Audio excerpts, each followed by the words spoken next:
దేవునికి మహిమ కలుగును గాక. దేవుని మహాత్ములను బట్టి పోయిన వారంతా దేవుడు మనల్ని ఆయన రెక్కల చాటును కాచి కాపాడి రక్షించి అనేక విషయాలు దేవుడు మాట్లాడి సుందర రక్షకుడుగా మనం సుందరులుగా చేస్తున్నాడు. ప్రతి దినము కూడా దేవుని రాకకై సిద్ధపరుస్తున్నాడు. ఎన్నో విషయాలు మర్మాలు మనకు నేర్పిస్తున్నందుకు దేవుడికి మహిమ కలుగును గాక.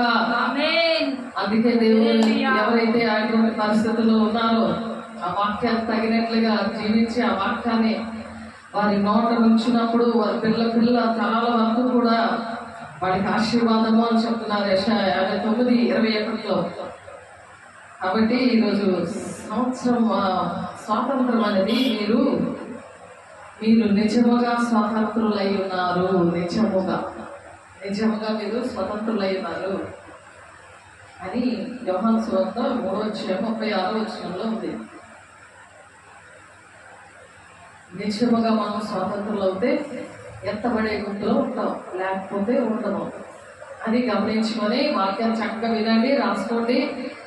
మరి దేవుని సుందరమైన ఆ రక్షకుడు మనకి స్వాతంత్రం ఇచ్చారు కాబట్టి ఆయన్ని కొనియాడదాము.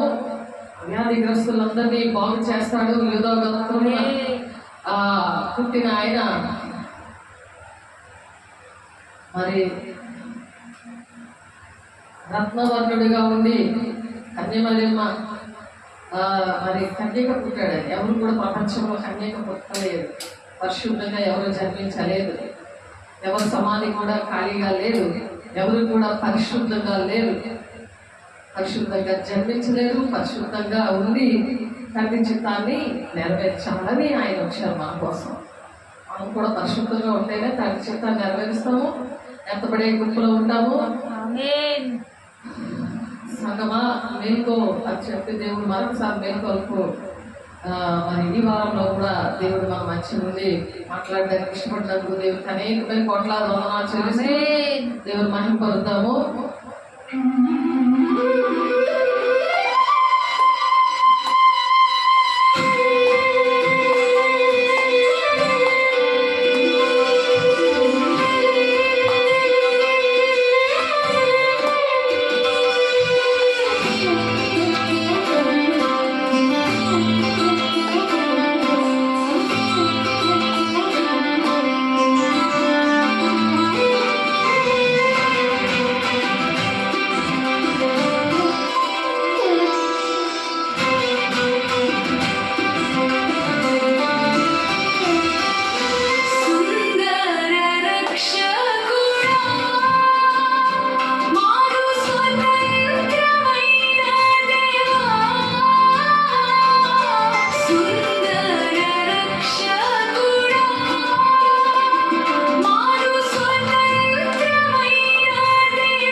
రక్షకుడా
మహిమ కలుగుగాక. ఆమేన్. హల్లెలూయా హల్లెలూయా. ఆయన త్వరగా రారమ్మని మనము పాట ద్వారా దేవుని ఆరాధించాము. న్యాయం తీర్చడానికి త్వరగా రా దేవా, నిలవకుండా రా, అక్కడ నిలబడకుండా అని దేవుడిని మనం బ్రతిలాడుతున్నాము. త్వరగా ఆయన వస్తే ఎంతో మేలు మనకి. మహిమ కలుగును గాక. ఎన్నో దేవుని దగ్గర సిద్ధపడాలి. చాలా మంది సిద్ధపడాలి. మరి ఎత్తబడే గుంపులో ఉండడానికి మరి ఆ స్వాతంత్రం అనేది నిజమైన స్వాతంత్రము అనేది రావాలని ప్రతి ఒక్కరూ కోరుకోండి. యోహాను సువార్త 3వ అధ్యాయము 8వ అధ్యాయము యోహాను సువార్త 8వ అధ్యాయం తీయండి. ప్రతి ఒక్కరూ చూడండి, చదవండి, రాసుకోండి.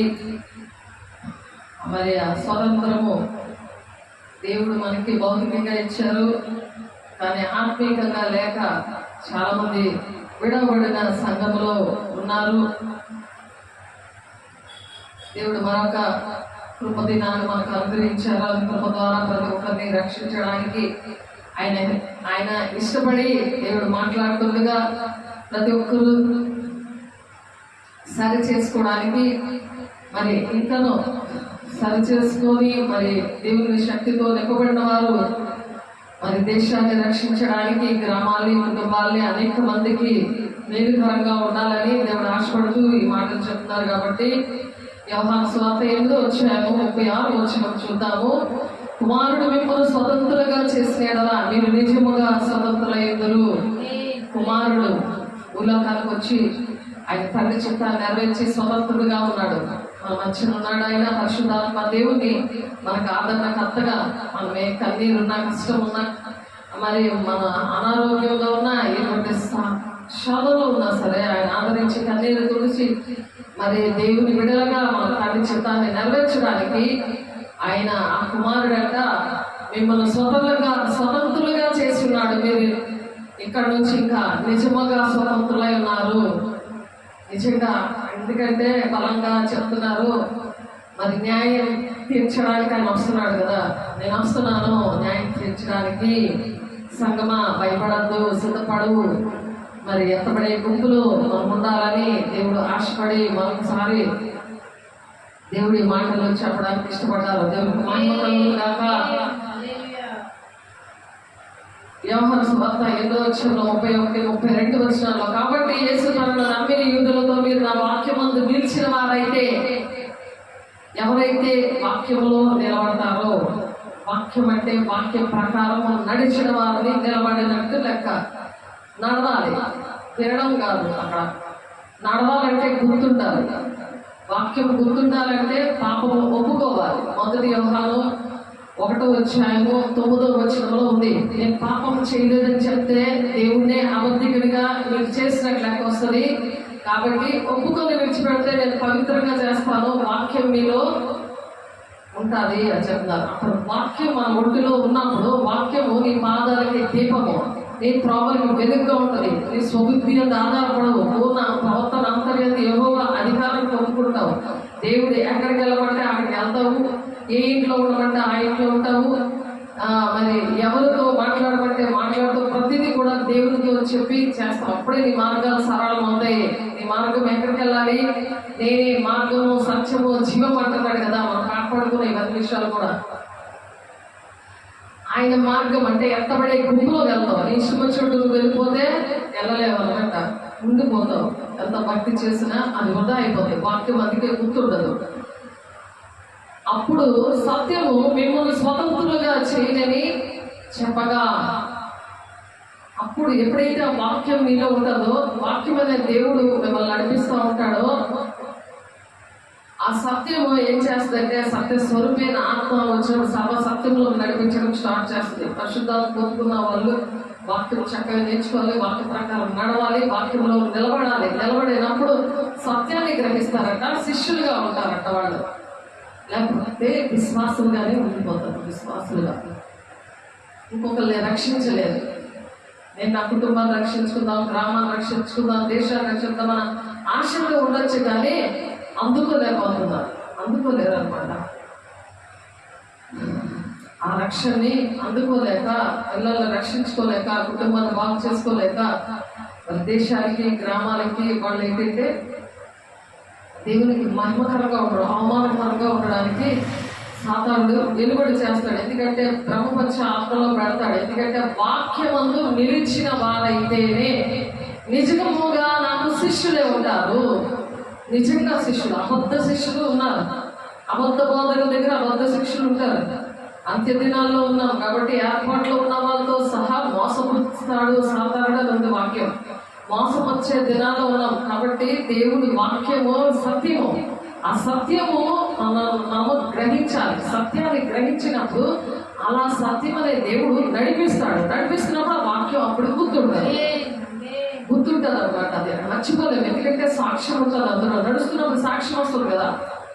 సత్యము సత్యస్వరూపైన ఆత్మతో మనం నడుస్తున్నప్పుడు మన సుబుద్ధి మీద ఆధారపడకుండా ఆయన మీద పూర్ణ ప్రవర్తన అంత మీద ఆయన అధికారాన్ని ఒప్పుకొని ప్రతి విషయంలో కూడా ఆయన అడిగి చేస్తున్నప్పుడు ఆయనతో అడగాలి. మనుషులతో అడగడం మన సొంత బుద్ధులతో మనము వెళ్ళకూడదు, మనల్ని చేయకూడదు. ఏ విషయంలోనైనా సరే ప్రతిదీ దేవుడిని అడగాలి. దేవుడు చక్కగా మాట్లాడతాడు, చెప్తారు, వాక్యం ద్వారా మాట్లాడతారు, పాట ద్వారా మాట్లాడతారు, కాలం ద్వారా మాట్లాడతారు. కానీ సాతాను కూడా అలాగే మాట్లాడతాడు, కానీ వాక్యం మాత్రం మాట్లాడలేడు. అందుకని వాక్యం నేర్చుకోవాలి. దేవుడు మహిమ కలుగు కాక అప్పుడు సత్యం మిమ్మల్ని స్వతంత్రంగా చేయలేని చెప్పగా మరి అక్కడ నుండి 32వ వచనం వరకు చదివాము. సత్యం మనల్ని స్వతంత్రంగా అలా చేసిన తర్వాత వారు మేము అబ్రహాము సంతానము, మేము ఎన్నడనే ఎవరికి దాసులమై ఉండలేదే, మేము స్వతంత్రంగా చేయమని ఎలా చెప్పొచ్చున్నారో అని యేసేని ఆ యూదులు అడుగుతున్నారు. పరిసయ్యులు, శాస్త్రులు అందరూ కూడా అడుగుతున్నారు.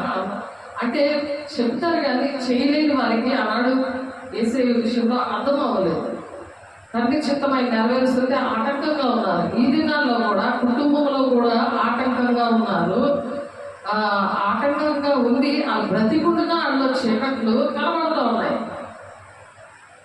పైకి వెలుగుతుందలాగా చక్కగా వైట్ డ్రెస్ వేసుకొని కనబడతారు, కానీ వాక్యం వల్ల ఒంట్లో ఉండదు. డ్రెస్సింగ్ మాత్రం చక్కగా వైట్ వేసేస్తారు, కానీ ముఖము ఏంటి, ఒళ్ళంతా ఫుల్ నలుపుగా కనబడుతున్నారు. దేవుడు చూపిస్తున్నారు, ఇదనా చూపించారు అలాగా. ఎందుకంటే వాళ్ళు చనిపోయినా బ్రతికినా సరే వాళ్ళ ద్వారా కుటుంబానికి మేలు కలగదు, గ్రామాలకు కానీ దేశాలకు కానీ మేలు కలగదు. ఎందుకంటే నిజమైన స్వాతంత్రం రాలేదు. అది ఏంటది? అబద్ధమైన స్వాతంత్రం. అంటే సాతానుడు, అబద్ధికుడు అంటే సాతానుడు కదా. అందుకనే వాక్యం అనేది ఒంట్లో లేకపోతే అలాగా పైకి అలాగా వైట్ డ్రెస్ వేసుకున్నట్టు వెలుగుగా ఉన్నట్టే ఉంటారు. అంటే వెలుగుతో వేషము వేసినట్టు ఉంటారు, ఆ వేషధారంలో ఉంటారు. వేష్యని క్షమిస్తాడు కానీ అలా వేషధారిని దేవుడికి క్షమించని అంటున్నాడు. వేష్య అంటే అంత అసహ్యం ఉన్నది, ఎంతమందితో పోతారు కూడా క్షమించేస్తారండి. కానీ అలాగా వేషధారిగా ఉండి దేవుడి మాటలు ఒంటిలో లేకుండా, దేవుడిని ప్రకటించకుండా, దేవుని చెప్పినట్టు వినకుండా ఇష్టం వచ్చినట్టు నడిచినంతో దేవుడు ఉంటాడు. అందుకే వెలుగు ఉండదు వాళ్ళు. సుందర రక్షకుడు లాగా మనం కూడా సుందరంగా ఉండాలి, వెలుగుగా ఉండాలి, అలాగే చీకటిగా ఉండకూడదు. అందుకే ఆ సుందర రక్షకుడు మనలో ఉండాలి అంటే వాక్యము ఉండాలి, వాక్య ప్రకారం నడవాలి. అది దేవుడు కోరుకుంటున్నాడు.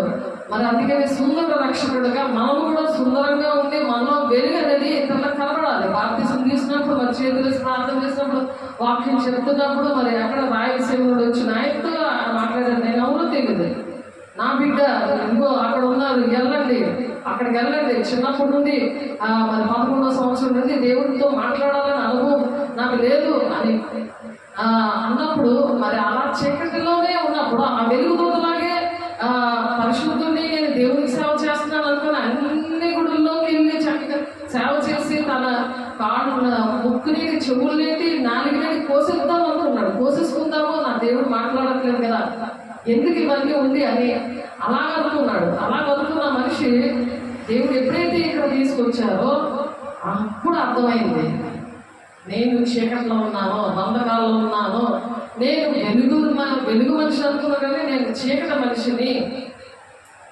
నేను చీకటినే వెంబడించాను ఇంతకాలం కూడా, అందుకే దేవుడు నాతో మాట్లాడలేదు. దేవుడికి అవకాశం ఇచ్చాడు. దేవుడు ఎప్పుడు అతను అవకాశం ఇచ్చాడు, అతను సమృద్ధి మీద ఆధారపడ్డాడు. 11వ సంవత్సరం ఎక్కడ, 68వ సంవత్సరం ఎక్కడ ఆలోచించాడు. అంత సమయం వ్యర్థమైపోయింది. ఎంతమంది కుటుంబంలో నాశనం అయిపోయారు, గ్రామాలు ఎన్ని నాశనం అయిపోయారు, దేశం ఎంత పాడైపోయింది. ఒక మనిషి వల్ల అలా జరుగుతుంది. కాబట్టి నిజమైన స్వాతంత్రం ఉన్నప్పుడు, అటువంటి వారి దగ్గర ఉన్నప్పుడు దేవుడు వారికి చెప్పారు అలాగా మన కోసం చెప్పగలుగుతారు. అటువంటి సాక్ష్యం అనేది మనము కలిగి ఉండాలి. దేవుడికి మహిమ కలుగుగాక. మనకి కూడా బలమే. ఎవరికైతే ఆ సాక్ష్యం కలిగి ఉన్నారో వాడు గట్టిగా చెప్పగలరు, నా దేవుడు నాతో ఉన్నాడు, నాకేం పర్వాలేదని. దేనికైనా తెగించి, ఎంత కష్టానికైనా తెగించి, అక్రమం డబ్బులు పట్టుకోవడానికి కానీ, పాపంతో శాపంతో ఉన్న వాళ్ళు డబ్బులు పట్టుకోవడానికి కానీ, మరి వాళ్ళతో సహవాసం చేయడానికి కానీ మరి ఇష్టపడకుండా ఉంటారు దూరం. కానీ దేవుడు మాటలు చెప్పి వాళ్ళని వెలుగులోనికి నడిపిస్తారు. పాతాళంలో నుంచి వాళ్ళని లాగుతారు అని ఉంది. మొదటి యూదా పత్రిక 1వ అధ్యాయంలో ఆ మాట ఉంటుంది. పాతాళంలో నుంచి వాళ్ళు లాగుతూ ఉంటారు. దేవుడు మాటలు చెప్పి ఆ వెలుగు వాళ్ళ మీదకి ప్రకాశించేలాగా వాళ్ళ కోసం ప్రార్థన చేసి, వాళ్ళ హృదయాలు, కఠినమైన హృదయాలు మాంసపుండుగా చేయండి అని చెప్పి వాళ్ళ కోసం ప్రార్థన చేయడానికి మనకి కొన్ని సాక్ష్యాలు ఉన్నప్పుడు మనము ధైర్యంగా నిలబడి చేయగలము. అందుకు యేసు పాపము చేయి ప్రతివాడును పాపములకు దాసుడని మీతో నిశ్చయంగా చెప్పుచున్నాను అంటాడు. అందుకనే పాపము చేయి ప్రతి వాడు కూడా పాపానికి దాసుడైపోతాడు. అందుకే స్వతంత్రం, నిజమైన స్వతంత్రం రాదు. మామూలు స్వతంత్రం, మామూలు భౌతికంగా వచ్చిన స్వతంత్రం. లోకంలో ఉన్న మరి భక్తులందరూ కూడా వాళ్ళు పాపంలో శాపంలో ఉన్నవాళ్ళే. కానీ యేసయ్యలాగా పరిశుద్ధంగా లేరు, పరిశుద్ధంగా జన్మించలేదు. వాళ్ళు చనిపోయారు. కానీ యేసయ్య అయితే చనిపోయాడంటే పరిశుద్ధంగా ఉండి త్యాగం చేసి ఆయన పరిశుద్ధ రక్తం ద్వారా ప్రజలకు స్వాతంత్రం తెచ్చాడు. ఆయనలో ఉన్న ప్రత్యేకత అది. అందరికీ అపవిత్రమైన రక్తం ఉంది. అపవిత్రం అంటే భార్య భర్తల కలయిక వల్ల పుట్టాము మనందరం కూడా. అందుకనే మానవాళి రక్షణ కోసం ఆయన పరిశుద్ధంగా జన్మించాడు. పరిశుద్ధమైన రక్తం ద్వారా దేవుడు ఒక నిబంధన చేశాడు. దేవుడికి మహిమ కలుగుగాక. యెషయా గ్రంథంలో ఉంది 69వ అధ్యాయం 21వ వచనంలో మరి అలాంటి నిబంధన చేశాడు. అలాగే ఎవరు ప్రపంచంలో మనం అసలు చనిపోలేదు, అలాంటి నిబంధన ఎవరు చేయలేదు. అది 1000 తరాల వరకు దీవెనకరమైన విషయం. ఎవరికైతే అలాంటి దీవులు ఉంటుందో వాళ్ళకి నిజమైన స్వాతంత్రం ఇచ్చాడు. దేవుడికి మహిమ కలుగుగాక. నేను వారితో చేయ నిబంధన ఇది, నీ మీద ఉన్న నా ఆత్మయు. ఎవరైతే పరిశుద్ధాలను పొందుకున్నారో, నిజమైన స్వాతంత్రం పొందుకున్నారో వాళ్ళ కోసం చెప్తున్నారు. వాళ్ళు ఎవరైనా యేసుని చూడండి, చిన్ననాటి నుండి దేవుడు మాట్లాడుతుంటే ఎంత హింస కుటుంబంలో జరిగితే అన్నదమ్ములు అలాగా చంపేసినట్టు చంపేద్దాం అనుకుంటారు. కానీ ఇంకొక అన్నదమ్ముడు ఉంటాడు, తనేమో చంపద్దు, ఒక గొర్రెపిల్లని చంపి తను వేసుకున్న అంగీకి ఆ రక్తం అంతా పూసేసి నాన్న చూపిద్దాం, ఇంటికి చచ్చిపోయి ఏదో పెదవులు ఏదో తినేసిందని అబద్ధం చెప్పేస్తారు.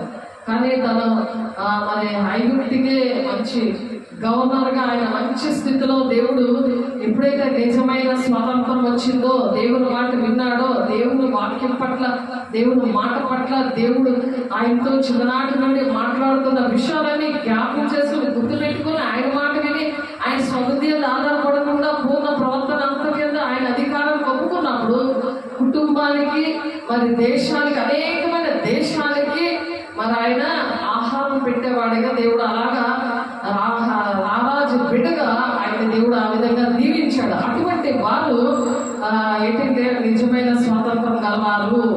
అలాగే మన కుటుంబంలో మనం రక్షించబడిన చిన్ననాటి నుండి దేవునిలో పెరుగుతున్నప్పుడు ఎవరు వినకపోయినా కుటుంబంలో కానీ, సంఘంలో కానీ, మరి లోకంలో ఎవరైనా సరే, ఉద్యోగంలో ఎవరు వినకపోయినా సరే దేవుని మాటని మనం వినాలి. దేవుడు ఏం చెప్తున్నాడో అలా వింటున్నప్పుడు వారు ఆ నిబంధన కలిగి ఉంటారు. ఆ నిబంధన ఇది అని చెప్తున్నారు వాళ్ళ కోసము. మరి యోనా కూడా అలాగే చేస్తాడు.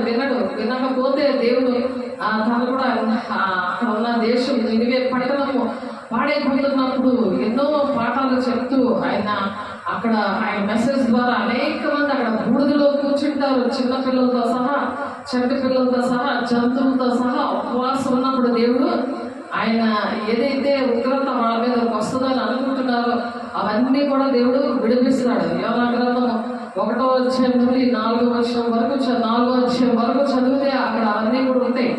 అలాగా ఎవరైతే దేవుని మాట విని తండ్రి చిత్తాన్ని నెరవేర్చడానికి, తండ్రి చిత్తం మన పట్ల ఒక ప్రణాళిక ఉంటుంది. కుటుంబంలో ఎవరు మాట వినట్లేదని కాదు, నువ్వు పరిశుద్ధంగా ఉన్నప్పుడు నీ కుటుంబాన్ని రక్షించడానికి దేవుడు ఏం చెప్తున్నారు, ఒక నిబంధన అనేది నీ మీద ఉన్న నా ఆత్మ, పరిశుద్ధాత్మ దేవుడే అలా సహాయం చేస్తాడు. ఎవరు ఎంత కష్టపడినా సరే దేవుడి మాట వినడం మానరాలు, పరిశుద్ధతను విడిచిపెట్టరు, దేవుడిని విడిచిపెట్టరు, మంచిగా సత్య మార్గంలో నడవడం మానేరు, వాళ్ళు దేవుని ఆజ్ఞలు పాటించడం మానవాళ్ళు. చనిపోయినా సరే మరి దేవుని విషయంలో రాజీ పడరు అనమాట. ఆ విధంగా ఉన్నప్పుడు వాళ్ళ కోసం ఈ నిబంధన చేసేది ఏంటంటే, నేను వాళ్ళతో చే నిబంధన ఇది, నీ మీద ఉన్న నా ఆత్మయు నేను నీ నోట నుంచిన మాటలను నీ నోట నుండి నీ పిల్లల నోట నుండి ఈ కాలం మొదలుకొని ఎల్లప్పుడూ తొలగిపోవు అని యెహోవా సెలవిచ్చుచున్నాడు. నీ పిల్ల తరాల వరకు 1000 తరాల వరకు అది దీవెన అని చెప్తున్నారు. అందుకనే సత్య మార్గంలో నడిచినప్పుడు నిజమైన స్వాతంత్రం వస్తుంది. దేవునికి మహిమ కలుగును గాక. అప్పుడు దేవుని యొక్క స్వరము వాళ్ళు వింటారు. దేవుడు నా గొర్రెలు నా స్వరము వినును, నేను వాటిని ఎరుగుదును, అవి నన్ను వెంబడించును. నాకు తెలుసు నా బిడ్డలు నా మాట వింటారు, నాకు తెలుసు అని అక్కడ నిజమైన స్వాతంత్రం కలిగిన వాడు దేవుని మాట వింటారని దేవుడు నమ్ముతాడు అనమాట. వారిని నమ్మి దేవుని బిడ్డలు అప్పుడు చెప్తాడు. దేవుడు తండ్రి చెప్తాను నెరవేర్చడం ఎలాగ నేర్పిస్తాడు. పరిశుద్ధాత్మ దేవుడు ప్రతి సమయంలో కూడా తండ్రి కుమార పరిశుద్ధాత్మ దేవుడు వాళ్ళలో నివసిస్తాడని ఉంది. యోహాను 14 వచ్చాము, యోహాను 14 వచ్చాము 23వ వచనంలో ఉన్నమాట. మనము చెప్పుకున్నాము, ఇవన్నీ విషయాలు మనం చెప్పుకున్నామే. కానీ మరొకసారి దేవుడు మాట్లాడుతున్నారు. యేసు ఒకడు నన్ను ప్రేమించాడదా, వాడు నా మాట గైకొనును, అప్పుడు నా తండ్రి వాడిని ప్రేమించును, మేము వాని వద్దకు వచ్చి వాని వద్ద నివాసం చేద్దాము. దేవుడు నివాసం చేస్తాడు మనలోని. వాళ్ళకి చెప్తున్న మాటలు ఇవి. వాళ్ళే దేవుడు మాట వింటారంట. నా గొర్రెలు నా స్వరము వినును, నేను వాటిని ఎరుగుదును, అవి నన్ను వెంబడించును, నేను వాటికి నిత్య జీవం ఇచ్చేదును. నిత్య జీవము అంటే పరలోక రాజ్యం ఇస్తాడు. ర్యాప్చర్లో కనురెప్ప పాటలో వస్తుంది. ఈ ర్యాప్చర్ అనేది 1 కొరింథీయులకు రాసిన పత్రికలో 15వ అధ్యాయము 51వ వచనంలో కనురెప్ప పాటలో వస్తుంది. అది ఎప్పుడు వస్తుందో అది దేవుని పిల్లలకి మరి రాబోయే సంగతులు జ్ఞాపకం తెలియపరుస్తాను అనుకుంది కదా వాక్యం. సంభవింపబోయే సంగతులు బయలుపరుస్తాడు అనుకుంది వాక్యం. అందుకని వాళ్ళకి తెలుస్తుంది, వాళ్ళకి అర్థమవుతుంది. ఎందుకంటే దేవుడు వాళ్ళతో ఉంటాడు కదా. అవి నేను వాటిని ఎరుగుదును, అవి నన్ను వెంబడించును. అలా వెంబడిస్తున్న వాళ్ళకి ఆయన ఏది కూడా చెప్పకుండా ఏ పని చేయడు. ప్రవక్తలకి తను ఏమి కూడా చెప్పి చేస్తాడు అనమాట. ఆయన వస్తున్నట్టు కూడా వాళ్ళకి తెలుస్తుంది. అంటే ఎవరికి తెలియదని ఉంది వాక్యము. మరి మత్తయి 24వ అధ్యాయంలో తండ్రికి ఒక్కడికే తెలుసు, ఎవ్వరికీ తెలియదు, దొంగలా వస్తాడన్నది వాక్యం. కానీ ఎవరికి అంటే ఎవరైతే దేవునితో లేరో, గొర్రెలు నా స్వరము వినును అని ఉంది కదా, ఎవరైతే వినలేరో వాళ్ళకి తెలియదు, వాళ్ళకి దొంగలాగా వస్తాడు, వాళ్ళకి తెలియదు. కానీ తండ్రి అయిన దేవుడు మనలో నివసిస్తున్నప్పుడు మనకు తెలుస్తుంది. అందుకని మనం వాక్యం అనే దేవుడిని కలిగి ఉండాలి, నిజమైన స్వాతంత్రము కలిగి ఉండాలి. అప్పుడు ఘోరం రోగుతుంది, రోగును అప్పుడు మృతులు అక్షయంగా లేకపోతే మనం మార్పు పొందుదము. క్షయమైన ఈ శరీరం అక్షయతను ధరించుకోవలసి ఉన్నది, మత్స్యమైన ఈ శరీరం అమత్స్యతను ధరించుకోవలసి ఉన్నది. క్షయమైనది అక్షయతను ధరించుకున్నప్పుడు, ఈ మత్స్యమైనది అమత్స్యతను ధరించుకున్నప్పుడు విజయము మరణము మింగివేయబడిను అని వ్రాయబడిన వాక్యము నెరవేర్పులోకి వస్తుందంట. ఓ మరణమా నీ విజయం ఎక్కడ, ఓ మరణమా నీ ముళ్ళు ఎక్కడ, మరణము ముళ్ళు పాపము, పాపమునకు బలము ధర్మశాస్త్రమే అయినను మన ప్రభువైన యేసుక్రీస్తు మూలంగా మనకు జయము అనుగ్రహించుచున్న దేవునికి స్తోత్రము కలుగును గాక. దేవుడు ఆ విధంగా వాక్యం ద్వారా జయమిస్తాడు. తండ్రి అయిన దేవుడు, కుమారుడు, పరిశుద్ధాత్మ దేవుడు మనలో నివసించినప్పుడు అలాగా దేవుడు మనకి అంటే సంభవింపబోయే సంగతులు తెలియపరుస్తాడు. అందుకని కాగా నా ప్రియ సహోదరులారా, మీరు మీ ప్రయాసము ప్రభువునందు వ్యర్థం కాదని ఎరిగి స్థిరులను కలలని వారును ప్రభు కార్యాభివృద్ధి యందు ఎల్లప్పుడూ ఆసక్తులై ఉండండి. సంఘానికి సహకరించాలి, సేవకులకి సహకరించాలి. ఆ దేవుని యొక్క కార్యాలు ప్రభు కార్యాభివృద్ధి యందు ఎల్లప్పుడూ మీరు ఆసక్తులై ఉండాలి, వాళ్ళకి సహకరించాలి. జీవగ్రంథంలో మీ పేరు ఉంటుంది, ఫిలిప్పీ 4:3 ఉంది ఆ మాట. కాబట్టి ఆ మౌలిక అలాగే సహకరించారు. మన అపోస్తుల బోధ, ఆదిమ సంఘ బోధలో మనం దేవుడు నడిపిస్తున్నారు. కాబట్టి మీ ప్రయాసం ప్రభువునందు వ్యర్థం కాదని ఎరిగి, ఏదో డబ్బులు వేస్ట్ అయిపోతాయి, అది మనుషులకు చేసినప్పుడు వేస్ట్ అయిపోతాయి. వాళ్ళు నమ్మకంగా మీతో ఉండరు, శాశ్వతం మీతో రారు, వాళ్ళు మీకు అన్యాయం చేస్తారు. అన్యాయం చేసిన వాళ్ళకి దేవుడు త్వరగా వచ్చి వాళ్ళకి తీర్పు తీరుస్తాడు. కానీ దేవుడు అన్యాయం చేయడు. వ్యర్థం కాదని, ప్రభువు యొక్క నీ ప్రయాస వ్యర్థం కాదని నువ్వు ఎంత ప్రయాసపడుతున్నావో, మనం ఎంత ప్రయాసపడుతున్నాం అది వ్యర్థమే కాదు. అలా వినకపోయినా మనకు చెప్పడము, మనం మరి వెలుగుమంత సంఘాన్ని తయారు చేసే పనిలో ఉందుముగాక, దేవునికి మహిమ కలుగుగా కలిగే ప్రభు కార్యాభివృద్ధి అని ఎప్పటికీ ఆసక్తులై ఉండండి. ఎప్పటికీ కూడా మీకు ఆసక్తి ఉండాలి. నా రాజ్యాన్ని ఏం కట్టుకుందాము అని, ఆ రాజ్యం ఎక్కడే ఉండిపోతే నువ్వు కూడా వాళ్ళతో ఉండిపోతావు. అందుకనే దేవుడు పరిశుద్ధాత్మతోనూ అగ్నితోని మీకు బాప్తిస్మం ఇచ్చుచున్నాను అని చెప్తున్నారు. మత్తయి 3:11 అగ్నిలోను, నీటిలోను, అగ్నిలోను, పరిశుద్ధాత్మతోనూ అగ్నితోనూ మీకు బాప్తిస్మిస్తున్నాను అంటాడు. మత్తయి 8:11 3:11 అటువంటి బాప్తిసాలు దేవుడు ఇచ్చారు నాకు పిల్లలకి. నాలో ఏసైనా వాళ్ళు చూశారు, ఆ వాటర్ అంతా వేసే రక్తంగా మారడం వాళ్ళు చూశారు. చిన్న గుడ్డలో ఇళ్ళ పనిలో చూశారు, ప్రత్యక్షంగా చూశారు వాళ్ళు. ధరంపూర్లో చూశారు, వాళ్ళు అరకువెల్లిలో చూశారు. కాబట్టి దేవుడు కార్యాలు మేడపల్లిలో చూశారు, వాళ్ళు ఎన్నో అద్భుత కార్యాలు వాళ్ళు చూశారు. అపోస్తలు పరిచర్య దర్శనం ప్రవచనంతో ఉంది. కళలో దర్శనాలు, స్వరము అవి విని భాషలతో మాట్లాడడం, చేతులేసి ప్రార్థన చేసినప్పుడు వాళ్ళ భాషలతో మాట్లాడారు. ఇలా ఊదినప్పుడు వాళ్ళలో దేవుడి ఆత్మతో నింపబడ్డారు. పరిశుద్ధాత్మ బాప్తిసం పొందుకున్నారు కదా. నేను చేతులేసి ప్రార్థన చేసినప్పుడు అలాగా వాళ్ళు పరిశుద్ధాత్మతో నింపబడ్డారు.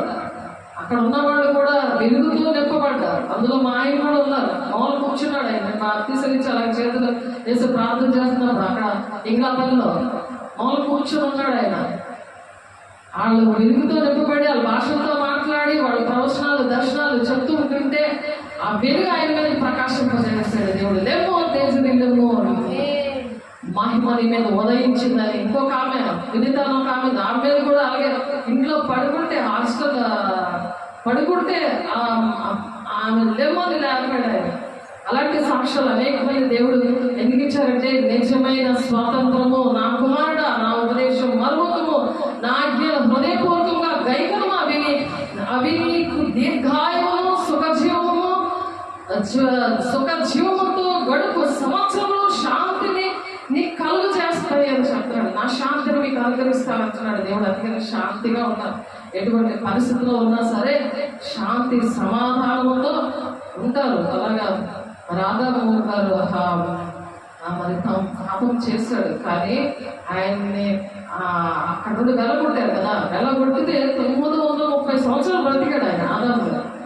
అలాగే బ్రతికేస్తున్నారు అందరూ కూడా. దేవుడు నమ్ముకున్నామని మరి దేవుడు నా బిడ్డ కాదు, నా గొర్రెలు నా స్వరం పెట్టారు కదా. వీళ్ళు వినలేదు, ఈయన నెలగొట్టారు ఆదాము అవ్వల్ని. కానీ ఆయన ఎన్ని సంవత్సరాలు బ్రతికాడు? 900 సంవత్సరాలు బ్రతికాడు ఆయన. అబ్రహాం అయితే 175 సంవత్సరాలు బ్రతికాడు. మరి ఇస్సాకు అయితే 180 సంవత్సరాలు బ్రతికాడు. కాబట్టి బ్రతకడమే కాదు, కానీ దేవునిలో మనం జీవించడం లెక్క వస్తుంది. సామెతలు 3:5 మరి 3:3-5 మరి దేహములకు ఆరోగ్య, ఎముకలకు సత్తువ, ఇవన్నీ కూడా 7వ మరి దేవుడు మాట విన్నప్పుడు దేవుడు ఇస్తారు. దేవుడితో ఉన్నప్పుడు దేవుడు ఆ జీవము ఒడిలో ఉంటుంది. నిత్య జీవానికి దేవుడు ఆ విధంగా నడిపిస్తాడు. దేవుడు బిడ్డ రహస్య రాకడలోకి మనం సిద్ధంగా ఉండాలని మరి 2033-30 సంవత్సరము దగ్గర 33 సంవత్సరాల్లో మరి రహస్య రాగడం వచ్చేస్తుందని దేవుని యొక్క అంచనా అది. ఎందుకంటే దేవుని బిడ్డలకి నిజమైన స్వాతంత్రం వచ్చిన వాళ్ళకి తెలుస్తూ ఉంటాయి కొన్ని విషయాలు. ఎందుకంటే ఆమోసు 3:7 తన ప్రవక్తలకు సంభవింపబోయే సంగతులను ఆయన చెప్పకుండా ఏమీ చెయ్యలేదు అని అక్కడ వాక్యం చూడండి, ఆమోసు పత్రికలో ఉంది. నిజమైన స్వాతంత్రం రాలేని వాళ్ళకే తెలియదు అన్నమాట, తండ్రికి మాత్రమే తెలుస్తుంది, ఎవరికి తెలియదు అన్నారు. కానీ దేవునిలో ఉన్న వాళ్ళకి ఆయన రాకడ కోసం సిద్ధపరుస్తూ తండ్రి చిత్తాన్ని నెరవేరుస్తున్న వాళ్ళకి తెలుస్తాయి. అందుకని యోగేలు గారు చెప్తున్నారు, ఇప్పటికైనా మీరు ఉపవాసం ఉండి నా దగ్గరికి రండి అని అంటున్నారు. దేవుని దగ్గరికి ఉపవాసం ఉండి రావాలి. దేవుని సన్నిధి సంభవింపబోయే సంగతులు తెలియాలంటే పరిశుద్ధాత్మ దేవుని నింపబడాలి. యోహాను 13వ అధ్యాయంలోని సంభవింపబోయే సంగతుల కోసము దేవుడు మాట్లాడుతున్నారు. చూడండి, యోహాను 16వ అధ్యాయము 13వ వచనంలో 13వ వచనం చూడండి. అయితే ఆయన అనగా సత్య స్వరూపైన ఆత్మ వచ్చినప్పుడు మిమ్మల్ని సర్వసత్యములోనికి నడిపిస్తాడు. సర్వసత్యములోనికి. ఇప్పుడు వరకు అబద్ధపు బోధలోని, అబద్ధ ప్రవక్తల దగ్గర అబద్ధపు మరి ఆ తెగిలో బోధ అనేసి ఉన్నారు కదా, అనేకమైన ఆత్మలు బయలుదేరుతున్నాయి. అవి ఏ ఆత్మలో మీరు పరీక్షించుకోండి. అంచె దినాల్లో 1 యోహాను 3:1 ఉంది కదా, 4:1 మరి అటువంటి పరిస్థితులను విడిచిపెట్టి ఆ సత్య స్వరూపైన ఆత్మ ఎప్పుడైతే ఎవరి గారు చెప్పినట్లు మరి ఎప్పటికైనా ఉపవాసం ఉండి మీరు తిరిగి రండి అని చెప్తున్నప్పుడు ఆ కన్నీరు విడిచుచు దుఃఖించు మనపూర్వకంగా తిరిగి నా ఇద్దరు రండి అంటున్నాడు ఆయన. అట్టి కృప దేవుడు మీకు అనుగ్రహించును గాక. మీరు వాడబాడని మహిమ కిరీటం పొందుకుంటారంట. వాడబాడని మహిమ కిరీటం 1 పేతురు 5:4 ఉంది. ఎప్పుడు అయితే ఆయన అనగా సత్య స్వరూపైన ఆత్మ వచ్చినప్పుడు, ఎప్పుడైతే ఉపవాసం ఉంది తిరిగి వస్తారో అప్పుడు సత్య స్వరూపైన ఆత్మ వచ్చినప్పుడు మిమ్మల్ని సర్వసత్యంలో నడిపించిన ఆయన తనంతట తానే ఏమీ బోధింపగా వేటిని వినో వాటిని బోధించి సంభవింపబో సంగతులు మీకు తెలియపరుస్తాడు. అందుకే 2030 అంటే 4 సంవత్సరాలు ఉంది. 26, 27, 28, 29, 30 4 సంవత్సరాల. ఆ 4 సంవత్సరాలు కానీ ఇంకొక 33వ సంవత్సరం అంటే 7 సంవత్సరాలు లోపల వచ్చేస్తున్నాడు దేవుడు. అది గమనించండి దేవుని బిడ్డలారా, ఒకసారి ఆలోచించుకోండి. 22వ అధ్యాయంలో 15-16 వచనాల్లో ఒకసారి చూడండి, చదువుతున్నాము. 15-16 వచనాల్లో ఆలోచించి ఆయన తన దూతల యందు నమ్మిక ఉంచాడు. ఆకాశ వైశాల్యం ఆయన దృష్టికి పవిత్రము కాదు. అట్లుండగా హేయుడును చెడిన వాడును నీళ్లు త్రాగునట్లు 22వ అధ్యాయము 15వ అధ్యాయం చదవడానికి 22వ అధ్యాయము 16-15 వచనాలు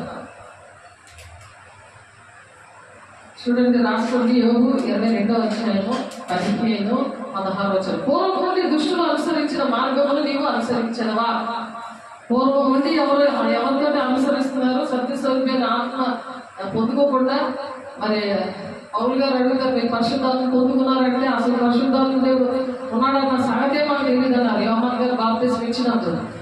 అలాగా నేను కూడా మరి పరిశుద్ధాత్మ పొందుకోలేదు. బాప్తిస్మం మీద ఇచ్చారు బాప్తిస్ట్ సంఘంలో, అది చల్లలేదు.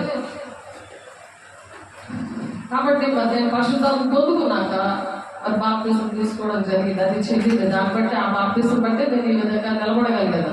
దేవునికి మహిమ కలుగుగాక. పూర్వమే దుష్టులు అనుసరించిన మార్గంలో నీవు అనుసరించదవా? నేను అనుసరించలేదు, అందుకంటే నిలబడగలిగాను. మళ్ళీ పరిశుద్ధాత్మ పొందుకున్నాకే నేను అక్కడ ఉండి నిలబడగలిగాను. వారు ఆ కాలంగా ఒక నిమిషంలో నిర్మూలమైంది. వారి పునాదులు జల ప్రవాహం వల్లే కొట్టుకొని పోయాయి ఆ దినాల్లో, నవాల దినాల్లో. అందుకని అలాగా నోవాహు దినాలు ఏంటంటే 120 సంవత్సరాలు గడిచిన తర్వాత వర్షం మొదలైందనమాట. అప్పటి వరకు వర్షం అనేది లేదు, మంచు ద్వారానే అక్కడ మొక్కలు చెట్లు అవన్నీ పెరుగుతూ ఉండేవి. అప్పుడు దేవుడు అక్కడ ఉన్న ప్రజలందరూ కూడా పాపంతో శాపంతో ఉన్నారని చెప్పి నోవాహుతో మాట్లాడతారు. నోవాహుడు మాత్రమే దేవుడికి ఇష్టంగా తన గొర్రెలు తన స్వరం విన్నట్టుగా ఉన్నారు. అందుకని ఆనాడు ఎలా ప్రజలు వినలేదో అలాగే ఉండి ఇప్పుడు కూడా దేవుడు ఎప్పుడు వస్తారులే, అప్పుడు చూద్దాంలే, ఎప్పుడు వస్తానే అని అంటున్నాడు ఎప్పుడు నుంచో, కానీ ఎప్పటి వరకు రాలేదు. అలాగే నేను చెప్తారు, ఇప్పుడు మేము సినిమా చూడవలసి ఉంది, మనం ఇంకా ఎంజాయ్ చేయవలసి ఉంది, మేము అనేకమైన విషయాలు మాకు ఎంజాయ్మెంట్ అంతా వదిలిపోయింది, మీకు ఎంజాయ్మెంట్ అన్నీ అయిపోయాయి, మీరు అలాగే మాట్లాడతారు అన్నట్టుగా మాట్లాడతారు అని చెప్తూ ఉంటారు చాలామంది. కానీ దేవుడు రాకడం అనేది సమీపంగా ఉంది, సిద్ధపడాలి అని దేవుడు చెప్తున్నారు. 2 పేతురు 3:9 కొందరు ఆలస్యమని ఎంచుకున్నట్లు ప్రభు తన వాగ్దానం గురించి ఆలస్యం చేయవాడు కాడు, కానీ ఎవడను నశింపవలనని చేయంపక. ఎందుకు ఆలస్యం చేస్తున్నాడంటే నువ్వు ఇంకా అలాంటి తలపంలో ఉండి అలా ఎంజాయ్ చేద్దామని, పంది పిల్లలాగా అలాగా బుర్రలోనే అంటే పాపంలో శాపంలో దొల్లుదామని, అదే నీకు ఎంజాయ్మెంట్ అని ఆ చెడు వ్యసనాల్లో ఆ బూదులు అబద్ధాలు సినిమాలు సంఘంలో విచారాలు ఇవన్నీ కూడా నిండిపోయి ఉన్నాయి ఈ లోకంలో. ఉందాము అని అనుకుంటున్నావు, దేవుడు బిడ్డ రమ్మని దేవుడు పిలుస్తున్నాడు. దేవుడు రాకడ సమీపించింది, టైం అయిపోతుంది, ఆ కృపకాలం అంతా అయిపోతుంది. దేవుడు అందుకే ఆలస్యం చేస్తున్నాడు.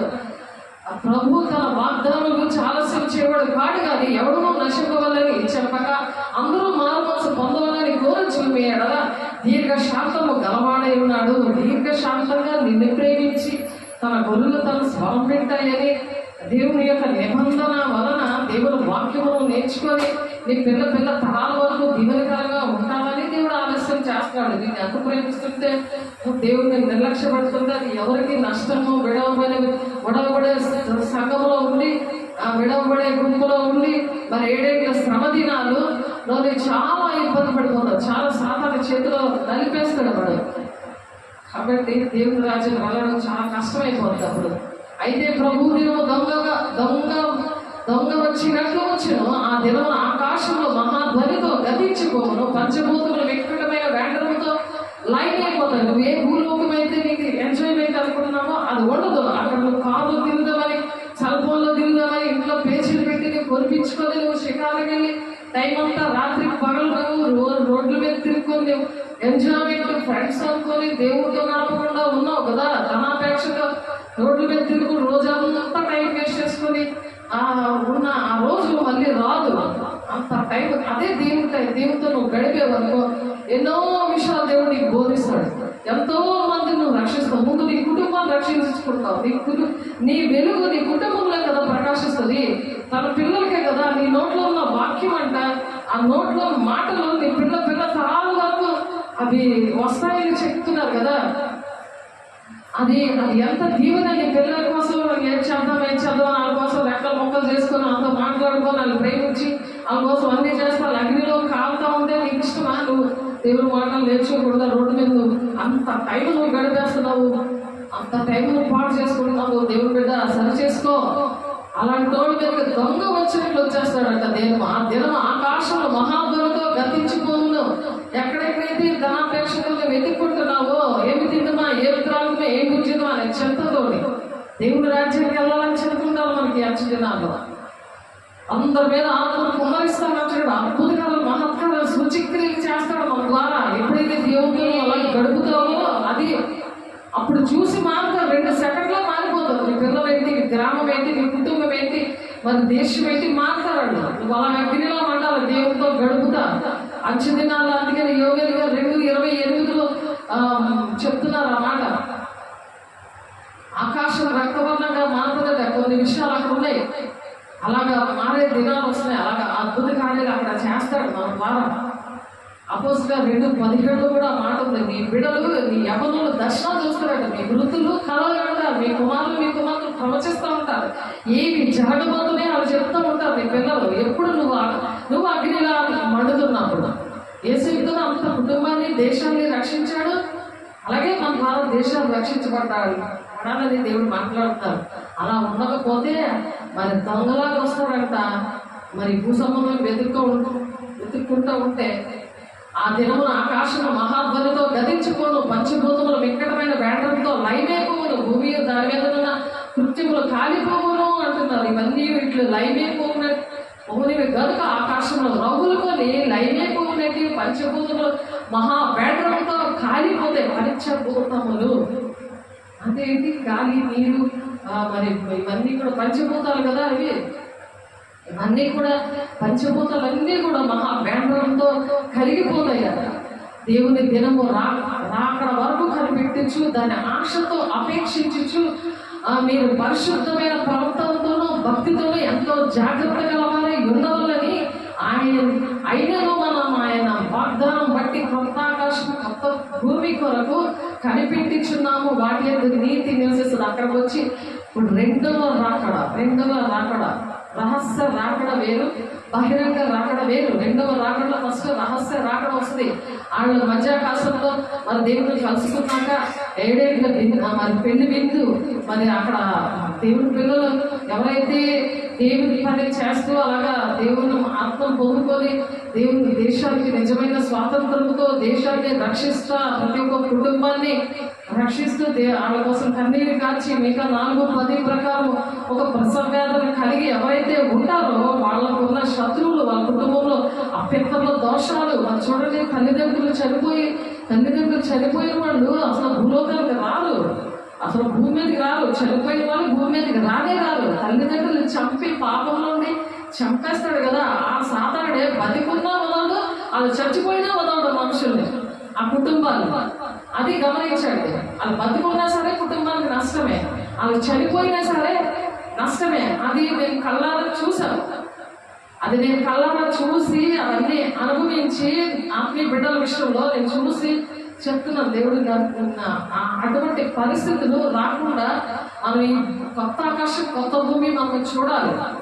ఆ పాత ఆకాశం ఇవన్నీ కూడా గతించిపోతాయి. అందుకని మనం ఏంటంటే అక్కడ దేవుడు రాజ్యం నిర్మిస్తాడు. మరి ఎత్తబడే గుంపులో ఉంటే ఆ ఎత్తబడే గుంపుతో మరి పెళ్లి కుమార్తె సంఘాలు పట్టుకొని మళ్ళీ రెండవ రాకడలో బహిరంగ రాకడలో ఆయన మళ్ళీ వచ్చి కొత్త ఆకాశం కొత్త భూమి దేవుని యొక్క రాజ్యాన్ని స్థాపిస్తాడు. అందులోనే మనం యుగకాలు నివసిస్తాం. దేవుని యొక్క మహిమ కలుగును గాక. వాటి యందు నీతి నివసించును. నువ్వు చచ్చినాక పాపం చేయలేవు. నీళ్ళ పరిపాలన కూడా పాపం చేయలేవు. దాని తర్వాత మళ్ళీ దేవుడు మళ్ళీ ఒక యుద్ధము జరుగుతుంది. హర్మగెద్దోను యుద్ధము జరిగిన తర్వాత ప్రియులారా మీ కొరకు మీరు కనిపెట్టి వారు కనుక శాంతం గలవారు ఆయన దృష్టికి నిష్కలంకులుగాను నిందారాధులుగాను కనబడినట్లు జాగ్రత్త పడుడి. అందుకని ఇవన్నీ జరుగుతాయి. ఆ 1000 ఏళ్ళ పరిపాలనలో కూడా కొంచెం సమయం ఇస్తాడు దేవుడు. అక్కడ సాతాన్ని బంధిస్తాడు.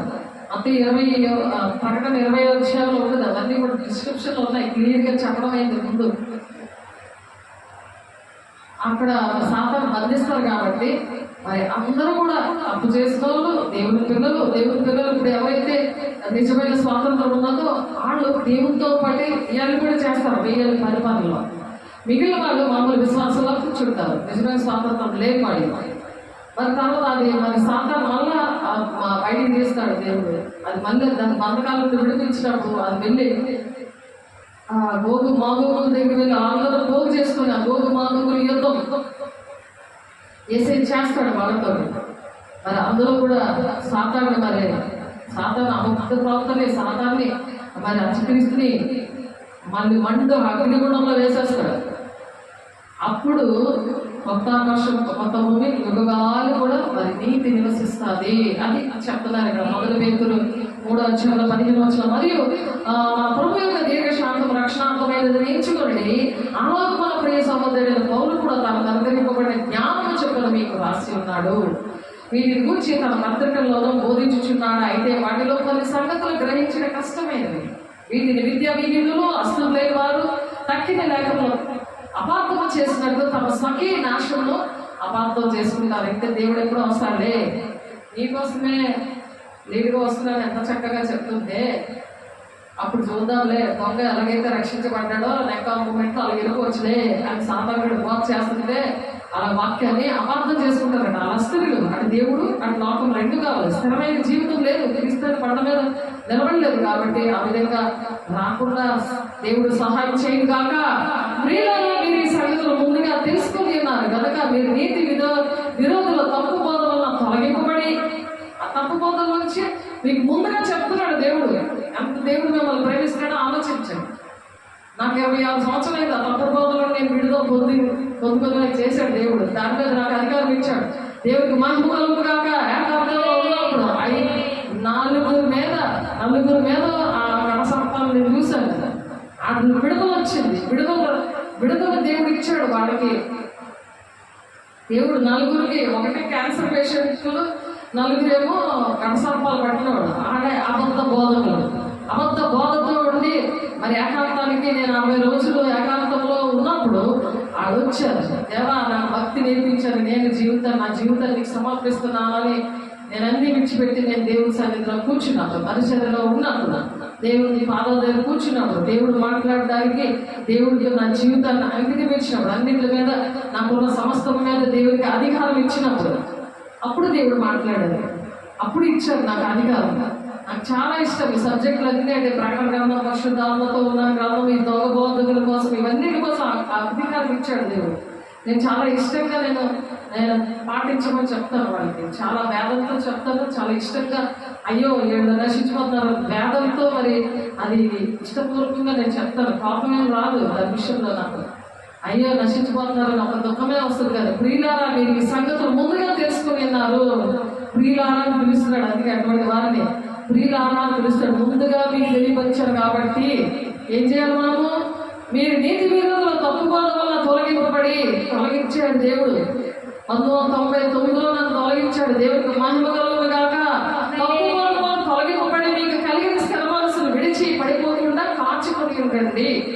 అలా కాచి కాపాడిన దేవుడికి ఎన్ని వందనాలు చెల్లించాలి. అనేక మంది విషయంలో భారం ఇచ్చాడు. ఆ దెయ్యం మీద అధికారం ఇచ్చాడు. ఆ కణసర్పాల మీద అధికారం ఇచ్చాడు. ఆ క్యాన్సర్ కూడా దెయ్యం మీద అధికారం ఇచ్చాడు. గుండు నొప్పు దెయ్యం మీద అధికారం ఇచ్చాడు దేవుడు. మా శరీర తాగుబోల శక్తుల మీద, విగ్రహాల శక్తుల మీద అధికారం ఇచ్చాడు. ఆ ఏరియాలో దేవుడు వాడుకుంటున్నాడు. 26 సంవత్సరాలు దానికి అనుభవం ఉంది. అనుభవం ప్రాక్టికల్ గా, థియరికల్ గా ఆ దేవుడు అనుభవం ఇచ్చాడు. ఈ అపోస్తల బాధలో ఎఫెసీ 4:13 ప్రకారం దేవుడు దాన్ని పిలిచారు. కాబట్టి మన ప్రభువులో రక్షకుడైన యేసు క్రీస్తు అనుగ్రహించి కృపయందును జ్ఞానమందును అభివృద్ధి పొందిడి. కృప, ఆయన కృప లేదా ఒక్క క్షణం కూడా మనం జీవించలేము. ఆయన మాట్లాడకపోతే మనం మాట్లాడలేము. ఆయన మనలో నివసించకపోతే మనం ఏమి చెప్పలేము. అటువంటి ధైర్యం రాదు. చూస్తేనే ఏది కళ్ళారో చూసామో, ఏది విన్నామో అది మేము చెప్పకుండా ఉండలేమో అన్నారు. మొదటి యోహాను 1:1 అవన్నీ కూడా తాకి చూసినవి, కళ్ళారా చూసినవి, అనుభవించినవి, ఇవన్నీ కూడా అది చెప్పకుండా ఉండలేము అన్నమాట. అది లోపల ఉన్న ఆ పరిశుద్ధాత్మ దేవుడు, తండ్రి కుమార పరిశుద్ధాత్మ దేవుడు నివసిస్తాడని ఉంది కదా వాక్యం. అలాగా మనము దేవుడిలో మనం ఉన్నప్పుడు మనం ఈజీగా మనం చేయగలం. దేవుడికి సంతోషంగా ఒక ఆశతో, ఒక దాహంతో చేయడానికి దేవుడు సహాయం చేశాడు. ఈ దినాన దేవుడికి మహిమ కలుగు కాక. మన ప్రభువును రక్షకుడైన యేసుక్రీస్తు అనుగ్రహించి కృపయందును జ్ఞానవంతును అభివృద్ధి పొందుడి. ఆయనకి ఇప్పుడు యుగాంత దినం వరకు మహిమ కలుగును గాక. మనం అలా ఉంటే ఆయనకి మహిమ తెచ్చినట్టు అనమాట. మన మహిమలు కాదు, మన గొప్పతనాలు కాదు. పరిశుద్ధాత్మ దేవుడు వచ్చినప్పుడు భూతిగంతం వరకు సాక్షిగా నిలబడతాడంటే మన దగ్గర ఏంటంటే మన కృప ద్వారా రక్షించబడ్డారంటే అంత దొక్కే. ఇదంతా కూడా ఈ దొక్కులోని దేవుడు ఉంటేనే అది వెలుగుగా ఉంటుంది, అది అగ్ని జ్వాలగా ఉంటుంది. ఎక్కడికి వెళ్ళే జయమే, ఏ పరిస్థితిలో ఉన్నా సరే జయమే. ఇటువంటి చీకటి ప్లేసుల్లో ఇంకా పని చేస్తేనే అక్కడ జయమే. ఎంతో సంతోషంగా చేయడం దేవుడు సహాయం చేస్తున్నాడు. దేవుడికి మహిమ కలుగును గాక. అది ఆయన మహిమ అంతా వస్తుంది అనమాట. ఆ విధంగా దేవుడు తీసుకొస్తున్నాడు మహిమ వస్త్రాలు. మరి ఆ ప్రకటన 6:11 ఉన్నాయి. ఆ మహిమ వస్త్రాలు దేవుడు మరి మనకి ఇవ్వడానికి ఇష్టపడుతున్నాడు. అలాగే చేసినప్పుడు గట్టి ఎండిపోతుంది, పువ్వు వాడిపోతుంది. కానీ మన దేవుని వాక్యం మాత్రం నిత్యము నిలబడతాం అనమాట. ఒంటిలో ఉంటే మనం ఎప్పుడు నిత్యము నిలబడతాం. ఆ గట్టిలాగా మనం ఈ రోజు అవుతుంది, రేపు ఇలాగా తుడుపుకోవడానికి అయిపోరు, నీరసంగా అయిపోరు. ఆ వాక్యం నిత్యము నిలుస్తుంది. ఆ వాక్యం ఎవరిలో ఉంటుందో అది జీవమై ఉంది. ఆ జీవం గల దేవుడు మనతో ఉండి మాట్లాడుతుంటారు. ఆ వాక్యం ఏం చేస్తుంది? మళ్ళీ శరీరధారి కృపాసక్తి సంపూర్ణుడే మన మధ్య ఉంటాడు, వెలుగే ఉంటాడు, మన త్రావులకు వెలుగుగా ఉంటాడు. 119, 105లోని యెషయా 48 వచ్చంలోని యోహాను సువార్త 1:14 ఉన్నాయి. ఇప్పుడు నేను చెప్పిన మాటలన్నీ కూడా ఈ గ్రంథమందు ప్రవచన వాక్యములు విను ప్రతి వారికి నేను సాక్ష్యం ఇచ్చినది ఏమనగా, ఎవడైనా వీటిలో మరి ఏదేదో కలిపి నీడలా ఈ గ్రంథంలో వ్రాయబడిన తెగుళ్ళు దేవుడు వారికి కలుగు చేయడం. మరి జీవ గ్రంథంలో నా పేరు ఉండదు. ఇష్టం వచ్చి చెప్పేస్తే ఇప్పుడు నేను చెప్పాను అనుకోండి, జీవ గ్రంథంలో నా పేరు ఉండదు. అందుకే దేవుడు కలిగి ఉండాలి. దేవుడు మన ఒంటిలో ఉండాలి. వాక్యం మన ఒంటిలో ఉండాలి. తండ్రి కుమార దేవుడు పరిశుద్ధాత్మ దేవుడు మన ఒంటిలో నివసించాలి. దీనమైన మనసులో ఆయన నివసిస్తానంటున్నాడు. అహంకారంగా ఉండకుండా మనము దేవుడు బిడ్డలుగా ఉండాలి. నీ ఎదుటి నేను పాపం చేయకుండా ఉండనట్లు నేను ప్రార్థన చేసేదాన్ని. నా కళ్ళు తెరువు ప్రభా, ఆశ్చర్యకరమైన సంగతులు తెలియడానికి నీ గ్రంథంలో నా కళ్ళు తెరువు అనేసి దావిద భక్తుడు ప్రార్థన చేశాడు. నేను సేవకు ముందు మరి మా ఇంట్లో రక్షణ లేనప్పుడు, నేను అబద్ధ బోధకులు తిరిగినప్పుడు నేను ప్రార్థన చేశాను. అంట 119 కీర్తనలో 18 వచనంలో ఈ గ్రంథమందు నా ప్రవచన వాక్యములు వినడానికి ప్రతి వారికి నేను సాక్ష్యం ఇస్తున్నాను. అందుకే మరి 119, 11 వచనంలో నీ ఎదుగా నేను పాపము చేయకుండా ఉండినట్లు నా హృదయములో నీ హృదయంలో ఎప్పుడైతే వాక్యము ఉంచుకుంటానో నువ్వు డిసైడ్ అయిపోవాలి. జీవితం అంతా కూడా ఎప్పుడైతే నీ హృదయంలో నీ వాక్యం ఉంటుందో పాపం చేయవు, చచ్చిన పాపం చేయవు. పాపం నేను అంటుకోకుండా, దుష్టుడు పుట్టకుండా తాను భద్రం చేసుకోవడం అంటే అదే. విద్య లేని పాపంలోకి ఎలా వచ్చింది చదువు? ఎలా వాక్యంతో ఆ భూమికి తలకింతలు చేశారు? ఈ దేశాలు ఎన్ని దేశాలు రక్షించారు? ఎవరు? ఈ హాస్టల్ మరి ఐన్స్టైన్ మరి అనేక మంది శాస్త్రజ్ఞులు మరి చంద్రమండలంలోకి వెళ్ళిన వాళ్ళు అందరూ కూడా క్రిస్టియన్స్ పేర్లే. కరెక్ట్గా కనుక్కున్న వాళ్ళు వీళ్ళందరూ కూడా ప్రింటింగ్ ప్రెస్ విలియం కేరీ గారు వీళ్ళందరూ కూడా దేవుడి పిల్లలే. ఆలోచించండి, మదర్ తెరిసా వీళ్ళందరూ కూడా దేవుడి పిల్లలే. వీళ్ళందరూ కూడా వాక్యం వాళ్ళ హృదయంలో ఉంచుకున్నారు. ఈ భూమిని తలకెంతలు చేశారు, ప్రజలకు ఎంతో చేశారు, దేశానికి ఎంతో చేశారు. వాళ్ళు నిజమైన స్వాతంత్రం పొందుతున్నారు. అట్టి కృప దేవుడు మనందరికీ అనుగ్రహించును గాక. మీ అందరికీ అనుగ్రహించును గాక. మీ మధ్య నివసించు పరదేశి మీలో పుట్టిన వారి మీద ఎంచమని అంటున్నాడు. పరదేశి ఎవరైనా ఉంటే పరదేశి బయట నుండి వచ్చిన వాళ్ళని మీ తోబుట్టులాగా ఎంచమంటున్నాడు ఆయన. అలాగే వెళ్ళారు దేవుడి పిల్లలందరూ కూడా సర్వలోకాలు వెళ్ళి సువార్తను ఆ విధంగా ప్రకటించారండి. నేను కూడా విజయనగరం వచ్చినప్పుడు నన్ను కూడా అలాగే ప్రేమించారు. పరదేశి నేను, మిషనరీ నేను. నా ఊర్లో నేను చేయట్లే, నా దేవుడు ఇంకో ఊరు తీసుకొచ్చి నాకు తెలియని ఊరు, తెలియని గ్రామాలు భయంకరమైన ఏరియాలు మర్డర్స్ జరిగితే ఇక్కడ ఈ సంవత్సరంలో జరిగే 15 సంవత్సరాల పిల్లలు చంపేశారు. 10 మంది కలిపి హత్య చేసేసారు, నూతులో కప్పెట్టేశారు. ఎంతమంది పోలీసు బందోబస్తు ఉన్నా సరే పరిస్థితులు అలా ఉన్నాయి. అలాంటి ఏరియాలో దేవుడు ఎందుకు తీసుకొచ్చాడు? దేవుడు నివసిస్తున్నాడు కాబట్టి ఆయన పరిపడదామని వచ్చాడు. రూపం నాది కానీ చేస్తుంది ఆయన. దేవుడికి మహిమ కలుగును గాక. నిన్న అలా వాడుకుంటాడు. కానీ ఎప్పుడైతే నిజమైన స్వాతంత్రం ఉండదో, నీ రోగం పై మాత్రం వైట్ డ్రెస్, వైట్ షర్ట్ అన్ని వేసేస్తావు, వైట్ సారీ అన్ని కట్టేస్తాం. కానీ లోపం మాత్రం సైతంగా ఉండి దేశాన్ని, కుటుంబాన్ని, సంఘాలని పాడు చేయడానికి ఉంటున్నారు. అలాంటి తోలికి వివేచనాలను ఇస్తాడు దేవుడు. అవి మేము చూస్తున్నాం. ఎవరిలో ఏమి తెలుస్తుంది. నాకేం అనిపిస్తుందో సంఘంతో కూడా దేవుడు అదే మాట్లాడుతూ ఉంటాడు. అందుకే నేను ప్రార్థన చేస్తాను, అటువంటి వారు నా దరిదాపుల్లో ఉండకూడదు ప్రభు అనేసి. అదే జకరియా 9:8 ప్రకారం దేవుడు మాట్లాడాడు. నేను బాధించేవారు వాళ్ళు నీ దగ్గర సంచరింపకుండునట్లు దేవుడు వాళ్ళు దూరంగా పెడతాడంట. నేను బాధించేవాళ్ళు దూరంగా పెడతాను. యెషయా 54 అధ్యాయంలో 3 వాక్యాలు చెప్పాను. మనం బాధించేవాళ్ళు దూరంగా పెడతాడు. అలాగా ఉండాలంటే నిజమైన స్వాతంత్రం ఉండాలి. అలా మనం పని చేయగలం. ఆటంకంగా ఉన్న వాళ్ళు దేవుడు ఉంచడు. ఒకసారి ఆలోచించుకుంటూ దేవుని బిడ్డలారా, మీ మధ్య నివసించిన పరదేశిని మీలో పుట్టిన వాని వలె ఎంచవలను. మీలో పుట్టిన వాళ్ళ పరదేశిగా మనం వచ్చాం. మన పరలోకము పరలోకం ఏంటి మంది? నిజమైన దేవుని యొక్క పట్టణము, నిజమైన స్వాతంత్రం పొందుకున్న వారికి మనకు యుగాలు ఉండేది శాశ్వతమైన రాజ్యం అన్నమాట. ఇక్కడ మన పరదేశంలో అందుకని మనం దేవుని పని చేస్తున్నప్పుడు మనం ఎక్కడి నుండి వచ్చినా సరే మనల్ని తోబుట్టులా పిలుస్తారు, చెల్లి అని పిలుస్తారు, చెల్లి అని పిలుస్తారు. నా మనసారా చెల్లి అని పిలుస్తారు నాకు చాలా మంది మాస్టర్స్. ఎందుకు? కొంతమంది పిల్లమన్నా పిల్లలు అలాంటి వాళ్ళు నా సంఘం 4 సంఘం దోచేసుకున్నారు. అన్నయ్య నేను పిలిచి నేను క్రిస్మస్కి ఆహ్వానిస్తే మొత్తం సంఘం దోచేశారు. ఆ నోట్లో నుంచి ఒక్కరోజు కూడా నేను చెల్లి అని మాట్లాడలేదు. ఎందుకంటే వాళ్ళకి నిజమైన స్వాతంత్రం లేదు. తోడేళ్ళు ఎత్తుకుపోతుంది ఉంది వాక్యం లేనప్పుడు. అందుకనే దేవుడు ఏ గ్రామంలో నాకు పిలుపు దర్శనమిచ్చారు అక్కడే నాకు స్థిరంగా నాకు సంఘాలు ఇచ్చాడు సొంతంగా. అది ఇవ్వడమే కాకుండా మళ్ళీ ఇంకో దగ్గర కూడా దేవుడు నీ దేవుడి కోసము నువ్వు అన్నదమ్ములు అక్క చెల్లెలు భూములు ఆస్తులు విడిచిపెడితే ఏకలోకంలో నీకు అన్నదమ్ములు అక్క చెల్లెలు భూములు ఆస్తులు ఇస్తానన్నాడు. అలాగే నాకు ఆస్తిలాగి ఇంకో దగ్గర చర్చ కూడా మరి గోకులంలో ఇవ్వడానికి దేవుడు సహాయం చేశారు. అన్నదమ్ములు అక్క చెల్లెలు భూములు ఆస్తులు మరి విజయనగరంలో ఇచ్చాడు దేవుడు. దేవుడికి మహిమ కలుగును గాక. అది దేవుడి కోసం విడిచిపెట్టాలి. దేవుడు ఎలాగే మహిమాంతని త్యాగం చేశాడో అలాగా త్యాగం చేశారు అంతమంది. మరి దేశ నాయకులు దేశభక్తులు ఎన్నో త్యాగం చేశారు కదా.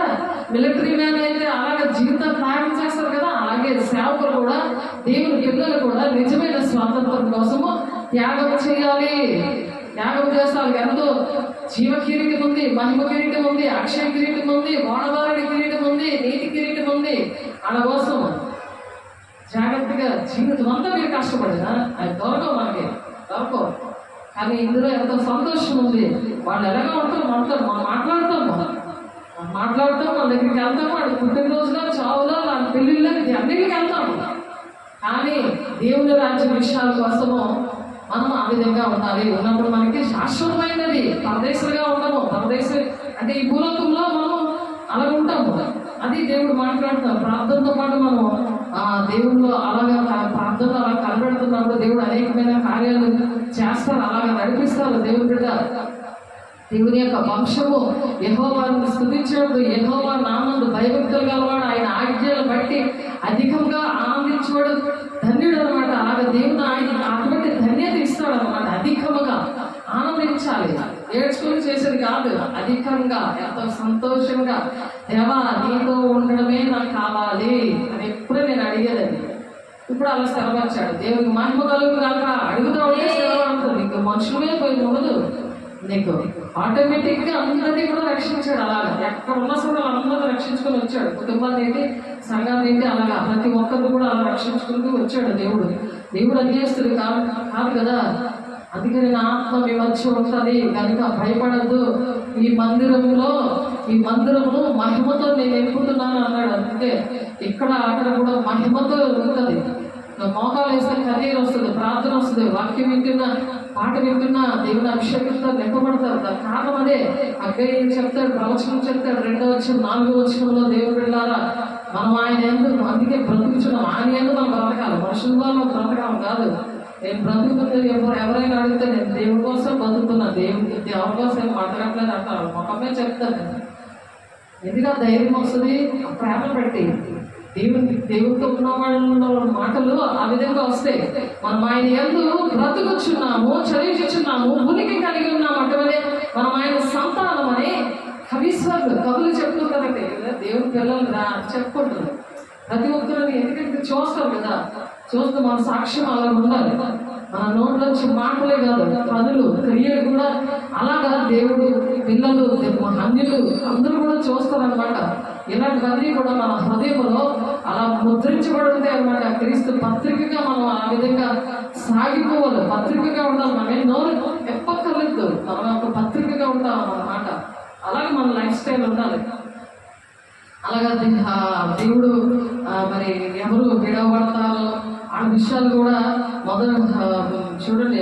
ఎవరు ఉండిపోతారంటే యోహాను 3వ అధ్యాయము 18వ వచనంలో కొన్ని మాటలు ఉన్నాయి చూడండి. ఆ విశ్వాసం ఉండిపోతారు, విశ్వాసం లేనివాడు. దేవుడు ఎప్పుడు వస్తాడులే, ఏం చేస్తాడులే, మాకేం చేస్తాడులే, చేస్తే చూద్దాంలే, చేసినప్పుడు అప్పుడు నమ్ముదాంలే. ఇవి మాటలు. ఎన్ని చేసినా బుర్ర పనిచేయలేదు. చేస్తే దేవుడు డబ్బులు ఇద్దాంలే, ప్రతి నెల అలాగే స్టార్టింగ్ నుండి కూడా అదే దేవుడు డబ్బులు దొంగిలిస్తే శాపం ఎలా వెంటాడుతుందో పిల్లలు వెంటాడుతుంది. అయినా సరే కుటుంబం కఠినమైన ఉదయం అయిపోయింది. సేవకులకు ఇష్టం లేకపోవడం ఎందుకు దేవుడు వాళ్ళు సాతాను చేస్తున్నాడు ఆ పనులు. మత్తయి చూడండి, యోహాను సువార్త 3:18 వచ్చాం. ఆయన విశ్వాసం ఉంచి వారికి తీర్పు తీర్చబడదు. విశ్వాసం లేదు, విశ్వాసంతో నడవడం లేదు, దేవుడు చేస్తాడని నమ్మకం లేదు. నేను మాట వినలేదు కాబట్టి నాకు జరగలేదు, దేవుడు మాట వినలేదు, దేవుని ఆజ్ఞలు పాటించలేదు కాబట్టి నాకు జీవితం ఇలా ఉంది, నేను అవిశ్వాసంగా ఉన్నాను. విశ్వాసం లేకుండా లేదు, విశ్వాసం లేకుండా దేవుడికి ఇష్టడే ఉంటే అసాధ్యం రాస్తాడు. దేవుడే నేను ఇష్టపడకపోతే, దేవుడు చేయకపోతే నేను మధ్యలో నేనేం చేస్తాను? నేనేమైనా చేయగల మనుషులు కదా నేను? చెప్పి వదిలేదా ఉన్నాడు ఆయన. వాళ్ళు విన్నగలిపి నువ్వు చెప్పు అని చెప్తున్నాడు. ఎస్కేల్ 2:3 చదవండి, అనేకమైన చోట్ల ఉంది. కాబట్టి ఆయన ఏదో విశ్వాసం వచ్చిన వాళ్ళకి తీర్పు తీర్చబడదు. విశ్వాసం వాడు దేవుని అతిథి కుమారుడని నామం విశ్వాసం ఉంచలేదు కనుక వారికి ఇంతకు మునిపే తీర్పు తీర్చబడదు. ఇంతకు ముందే తీర్పు అనేది అయిపోయింది వాళ్ళకి. ఆ తీర్పు ఇదే, వెలుగు లోకంలోకి వచ్చేది కానీ తమ క్రియలు చెడ్డలేనందున మనుషులు వెలుగుని ప్రేమించగా చీకటే ప్రేమించుకుని ఉన్నారు. అందుకే చీకటి మనిషి ఇంట్లో ఉన్నాడు అనుకోండి, ఇంట్లో సమాధానం ఉండదు. నువ్వు ఎన్ని డబ్బులు నువ్వు పెట్టినా సరే వృధా అయిపోతాయి. నువ్వు ఎంత ప్రార్థన చేసినా జవాబులు రావు. దేవుడు అక్కడ సంచరించడు, దేవదూతలు ప్రచారకులుగా ఉండరు. వేసే రక్తం కూడా నేను చల్లనివ్వకుండా వాడే చేస్తాడు. వాడికి జడిచిపోయి వేసే రక్తం కూడా వాడవు. నేను కళ్ళలో చూశాను, ఎంత ఆశ్చర్యకరమో. ఏదో మంత్రంలో ప్రార్థన చేసేసి ఆశీర్వాదాలు వచ్చేది అనుకుంటున్నాను. సాగుతుంది కదా మంత్రాలకు సంతకాలు రావాలంటారు కదా, అందుకే అంటారు పుట్టిన అంటారు కదా. ఆ తీర్పు ఇదే, వెలుగు లోకంలోకి వచ్చింది కదా తమ క్రియలు చెడ్డవేనందున మనుషులు వెలుగును ప్రేమించక దేవుని పిల్లలను ప్రేమించరు. వెలుగు సంబంధాలకు ఇష్టపడదు, సేవకులకు ఇష్టపడదు, చీకటిని ప్రేమించారట. దుష్కాలం వచ్చి ప్రతివాడు వెలుగును ద్వేషించడం తన క్రియలు దుష్క్రియలుగా కనపడకుండానట్లు వెలుగు నొద్దకు రాడు. ఎందుకు రాడు? దేవుడి పిల్లలు వెలుగు నొద్దకు ఎందుకు రాడు? చీకటి సంబంధం ఇష్టపడదు. దేవుడి సన్నిధికి రావాలి, సేవకులతో మాట్లాడాలి, వాళ్ళతో మాట్లాడడానికి ఇష్టపడదు. సత్యవంతుడైతే తన క్రియలు దేవుని మూలంగా చేయబడి ఉన్నదని ప్రత్యక్షపరచబడినట్టు వెలుగు నొద్దకు వచ్చును. సత్యవంతుడైతే దేవుడికి వస్తాడు. అది దేవుని వాక్యం చూసారా ఎంత బలమైనదో. వాళ్ళు ఎవరైతే రావట్లేదో వాళ్ళు వెళ్ళరు అంటున్నారు ఇక్కడ. ఎవరైతే విడబడతారో వాళ్ళ విషయాలు ఒకసారి నోట్ చేసుకోండి, సరి చేసుకోండి. అపోస్తల కార్యము 16:13 2-3 చూసుకొని ముగించేద్దాము. విశ్రాంతి దినమును గవిని దాటి అపోస్తల కార్యము 16:31 చూడండి, రాసుకోండి, అది సెర్చ్ చేసుకోండి. ఉపవాసం ఉండి దేవుని దగ్గరికి 22వ అధ్యాయంలో ఉంది కదా, ఇప్పుడే నేను మీకు దొక్కించు దేవుని పాదాల దగ్గరికి రండి అంటున్నారు. అందుకు వారు ప్రభువైన యేసునందు విశ్వాసం ఉంచము, అప్పుడు నీవును నీ ఇంటి వారు రక్షణ పొందుతారు. పుట్టిన మా ఇల్లు రక్షణ పడలేదు, మా ఆయన మారలేదు, పాటలు పాడడం కాదు, చెప్తుంటే వినాలి. విని నువ్వు ఫస్ట్ విశ్వాసం కలిగి ఉండాలి. విశ్వాసం లేదు, దేవుడు విశ్వాసం లేకపోతే దేవుడికి ఇష్టడే ఉంటే అసాధ్యం అన్నాడు. 11వ అధ్యాయంలో విశ్వాసంతో పోరాడే భక్తులందరూ ఉన్నారు. ఆడే నిజమైన స్వాతంత్రం పొందుకున్నవాడు. అలా ఉన్నావా లేదని వాక్యం అర్థంలో చూసుకొని సరి చేసుకోండి బిడ్డలారా, దేవుని బిడ్డలారా. అందుకు వారు ప్రభువైన యేసునందు విశ్వాసం ఉంచము, అప్పుడు నీవును నీ ఇంటి వాళ్ళు రక్షణ పొందుతారని అతనికి అతని ఇంటిలో ఉన్న వారందరికీ దేవుడు వాక్యం బోధించాడు.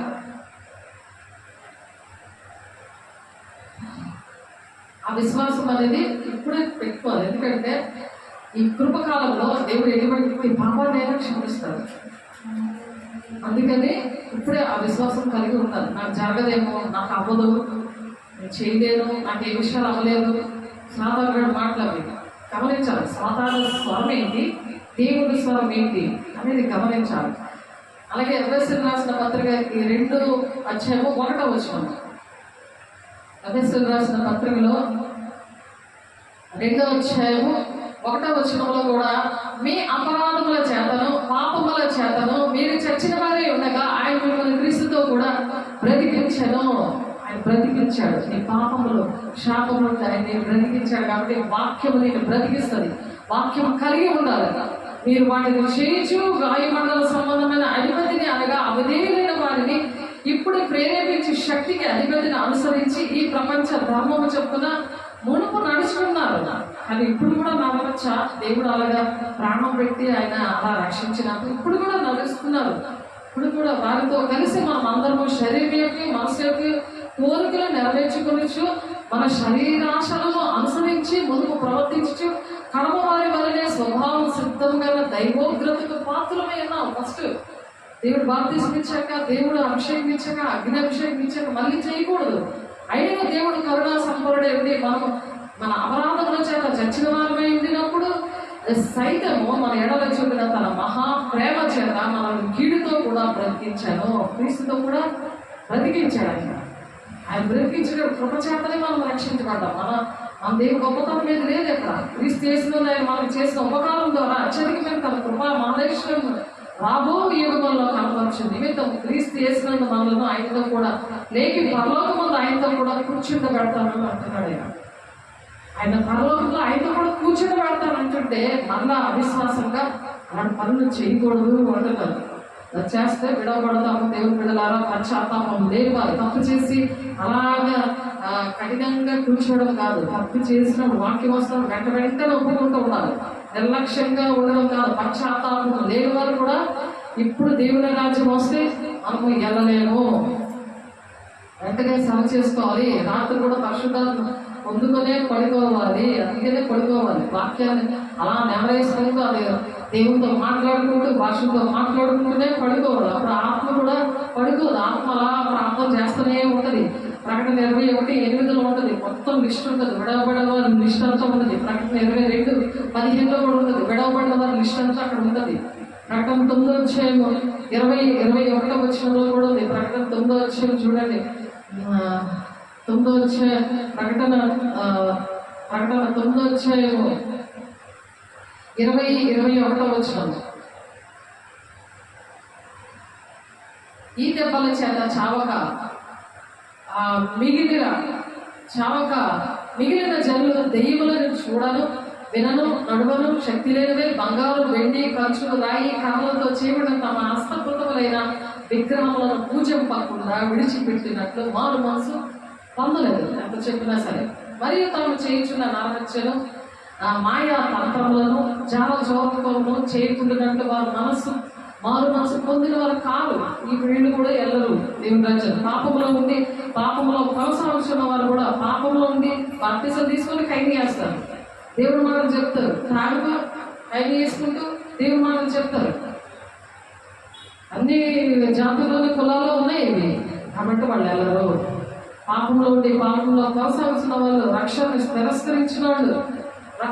తిరస్కరించిన వాళ్ళు ఆవిడ కూడా వెళ్ళదు. అంటే వెళ్ళలేని వాళ్ళ లిస్టులు ఒకసారి చూస్తే ఇవన్నీ కూడా సర్చ్ చేసుకోవచ్చు. వాళ్ళకి చెప్పచ్చు. మీరు అన్నట్లేదు అనుకోండి, వాళ్ళకి చెప్పాలి. అది దేవుడు లెక్కడుతారు. ఎవరైతే దేవునాన్ని కోరుకునే నిజమైన స్వాతంత్రం వచ్చిందో వాళ్ళు ఈ వాక్యాలు బట్టి వాళ్ళతో మాట్లాడవచ్చు. వాళ్ళకి సునాత చేయాలి. వాళ్ళ వాక్యం అందుకే నేర్చుకోవాలి. మనుషులు ఎదురు ఎవరు నన్ను ఎరిగినన్నో, మనుషులు ఎదుట ఎవడు నన్ను ఎరుగునన్నో, ఉద్యోగాలు కావాలని దేవుడు నీ దేవుని బిడ్డల కాదు అని చక్కగా ఖచ్చితంగా చెప్పేస్తున్నారు. ఉద్యోగాల కోసం ఉన్నారు. నా ఫ్యామిలీలో ఉన్నారు, బయట కూడా ఉద్యోగం, నా పిల్లల్లో కూడా ఉన్నారు. మనుషుల ఎదుట ఎవడునో నన్ను ఎరుగునన్నో వారిని పరలోకమందున నా తండ్రి ఎదుట నేను ఎరుగనందును. దేవుడు కూడా నువ్వు ఎవరో నాకు తెలియదు అంటాడు. అక్రమం చేయాలి పొండి అంటాడు. ఇక్కడ నువ్వు దేవుడు ఎవరో నువ్వు తెలియదనంటే అది పండు విడవబడతారు. అలాగే యోహాను 3:18 ఇందాక చదివాను. కాబట్టి అవిధేయంగా మూఢత్వంతో మరి చూడండి రోమపత్రిక 12:1 ఏంటంటే అది అన్యాచారాలు, వాస్తులు. ఈ రోజు మంచిది కాదు, ఆ రోజు మంచిది కాదు అలాగ అంటుంటారు కదా వాళ్ళు. కాబట్టి సహోదరులను పరిశుద్ధము దేవునికి అనుకూలమైన సజీవ యాగంగా మీ శరీరాలను ఆయనకి సమర్పించుకోండి. దేవుని వాత్సల్యంగా చెప్పులు మేము బతిమాలుకున్నాను. ఇట్టి సేవ మీకు యుక్తమైనదని పౌలు గారు చెప్తున్నారు. ఈరోజు మాతో సజీవంగా, సజీవ యాగంగా, ఒక యాగము ఇది దేవుని పరిశుద్ధంగా సజీవ యాగంగా దేవునికి సమర్పించుకోవాలి. నిజమైన స్వాతంత్రం అంటే అది. అలా ఉంది. మీరు ఈ లోక మర్యాదలను అనుసరింపక, మర్యాద వాస్తవులు మరి ఎవరో చెప్పారు, ఇంకో ఈ రోజు ఇలా చేయాలి, అలా చేయాలి, ఇలా చచ్చిపోతే ఎలా చేయాలి, ఇలా పడితే ఎలా చేయాలి అంటారు కదా.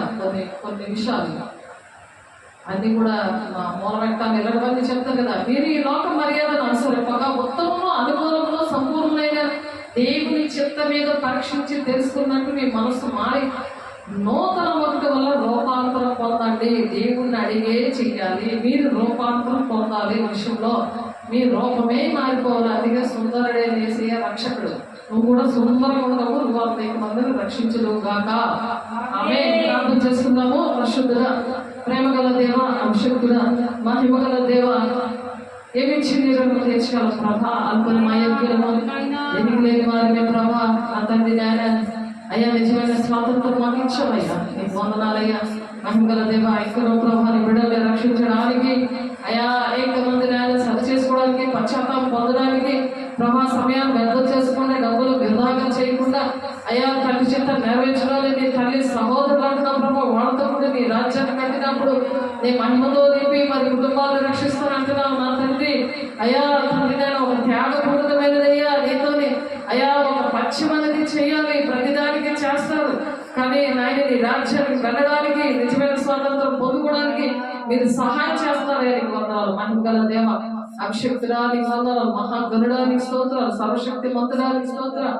నీ కృపలో భద్రపరచండి, సాతాను అంధకార శక్తులు దూరపరచండి. ఇస్తున్నాము నీకే మహిమ, నీకే ఘనత, నీకే ప్రభావం ఆరంభించుకుంటూ అయా తండ్రి అయ్యా పశ్చాత్తాపడుతూ నా తండ్రి పాపం నుండి, శాపం నుండి అయ్యా పాపాన్ని విడిచిపెట్టి నేను కొనసాగకుండా ప్రభు రక్షణలో వస్తున్న ప్రతి ఒక్క బిడ్డని కూడా మీరు రక్షిస్తున్నారు. రక్షణ తిరస్కరించకుండా ప్రభు నీకు ఇష్టంగా నేను నడవడానికి మీరు సహాయం చేస్తున్నారు. మీకే వందనాలు, స్తోత్రాలు చెల్లిస్తూ నీ సాక్షిగా నిలబెట్టుకుని ప్రతి ఒక్కరిని ప్రభా నాయన శుక్రవారం మళ్ళా కలిసినప్పుడు అనేక మంది సాక్ష్యాలతో అయా నేను పాద సన్నిధికి రావడానికి మీరు సహాయం చేస్తున్నారు. వందనాలు, స్తోత్రాలు చెల్లిస్తూ రహస్య రాకడికి మేము సిద్ధంగా ఉండడానికి ప్రభు నీ కృప చూపిస్తున్నందుకు అయా నా తండ్రి ఎవరు ముందు పోతారో వాళ్ళ విషయాలు మాట్లాడారు, ఎవరు వెళ్తారో వాళ్ళ విషయాలు మాట్లాడారు ప్రభా. అయా వెళ్ళడానికి నీ రహస్య రాకడ నీతో సిద్ధపడడానికి ప్రభా కనుక పాటలో మీరు వస్తుందిగా ప్రభు సిద్ధం కలిగి మేము జీవించడానికి, అనేక మందిని సిద్ధపరచడానికి తగిన అభిషేకంతో ప్రతి ఒక్కరిని మీరు నింపుతున్నది వందనాలయ్యా. నీ మహిమతో నింపుతున్నాయని స్తోత్రాలు. పరిశుద్ధాత్మడానికి వందనాలు. మహిమగల దేవానికి స్తోత్రాలు. మహిమ ఘనత ప్రభావం నీకే ఆరంభించుకుంటూ యేసే పరిశుద్ధ నామములో ప్రతి ఒక్కరిని దీవిస్తూ ఆశీర్వదిస్తూ ప్రభా నా తండ్రి వాక్యం నూరంతగా ఫలింపు దయచేస్తున్నా తండ్రి. సాక్షిగా ప్రతి ఒక్కరిని నిలబెట్టుకుంటూ ప్రతి ఒక్కరిని ఆయన నీ ఆధీనంలో పెట్టుకుని నడిపిస్తున్నారు. వందనాలు, స్తోత్రాలు చెల్లిస్తూ జరగబోయే సంగతులన్నీ మాకు బయలుపరుస్తున్నారు. వందనాలు చెల్లిస్తూ ప్రతి ఒక్కరికి మీరు బయలుపరచాలని ఆశపడుతూ యేసే పరిశుద్ధ నామములో బ్రతిమలాడి వేడుకుంటున్నాం తండ్రి. ఆమేన్. తండ్రి యొక్క దీవెనలు, మన యొక్క కృప, పరిశుద్ధాత్మిక నిత్య సహవాసం సదా కాలము తోడైంది నడిపించును గాక. ఆమేన్. తండ్రి యొక్క దీవెనలు, మన యొక్క కృప, పరిశుద్ధాత్మిక నిత్య సహవాసం సదా కాలము తోడైంది నడిపించును గాక. ఆమేన్. దేవునికి మహిమ కలుగును గాక. దేవుడు మిమ్మల్ని దీవించి ఆశీర్వదించును గాక. ఆమేన్.